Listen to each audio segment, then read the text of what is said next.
Hello and welcome to the AI Research Roundup. I'm your host, Alex. Today is May 6th, 2025. We're diving into an ICLR conference paper published just over 3 months ago titled MoDeGPT, Modular Decomposition for Large Language Model Compression. Alright, this paper introduces MoDeGPT, a new framework to efficiently compress large language models, or LLMs. It tackles this by jointly decomposing, basically breaking down pairs of weight matrices within transformer blocks, rather than doing it one by one. Okay, so this figure really helps visualize the core difference. It compares MoDeGPT, shown in panel D, against a standard transformer layer and other compression methods like SVD and SliceGPT. You can see how MoDeGPT groups weight matrices into modules, those green highlighted boxes, and jointly decomposes them.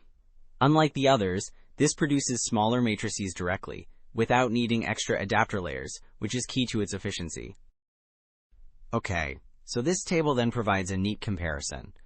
It lines up MoDeGPT against other compression methods, like LLM pruner, SliceGPT, and SparseGPT. The key takeaways are in the columns. MoDeGPT doesn't require backward propagation, meaning it's training-free.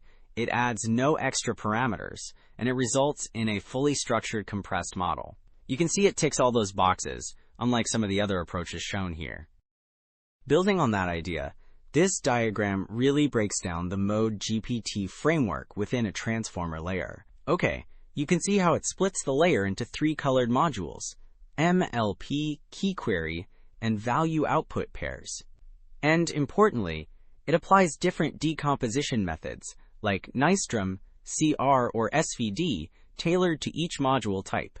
The hatched areas clearly show the dimension reduction achieved by jointly decomposing those paired weight matrices we talked about earlier.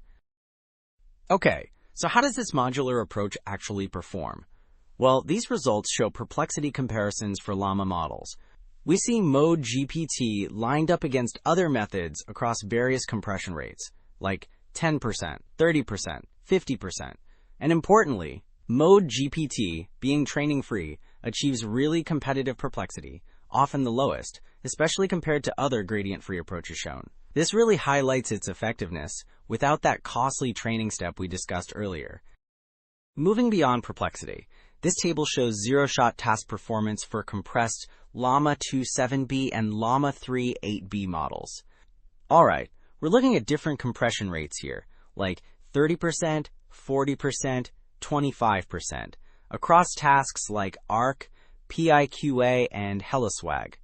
MoDeGPT, particularly the alpaca version, consistently scores very well, often achieving the best average performance among the compression methods shown, really backing up those perplexity results we just saw.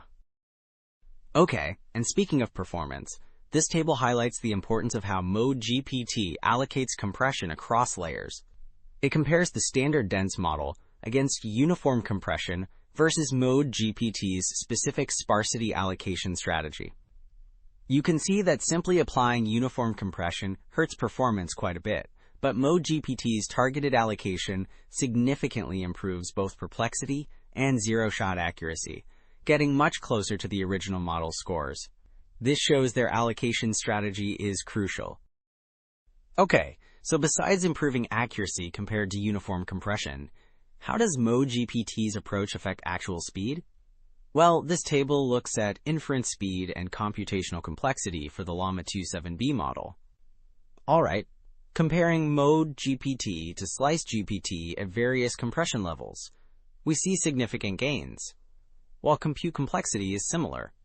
MoDeGPT achieves notably better CPU latency and especially higher batch throughput, showing a clear practical speedup during inference, reaching up to 1.5x faster.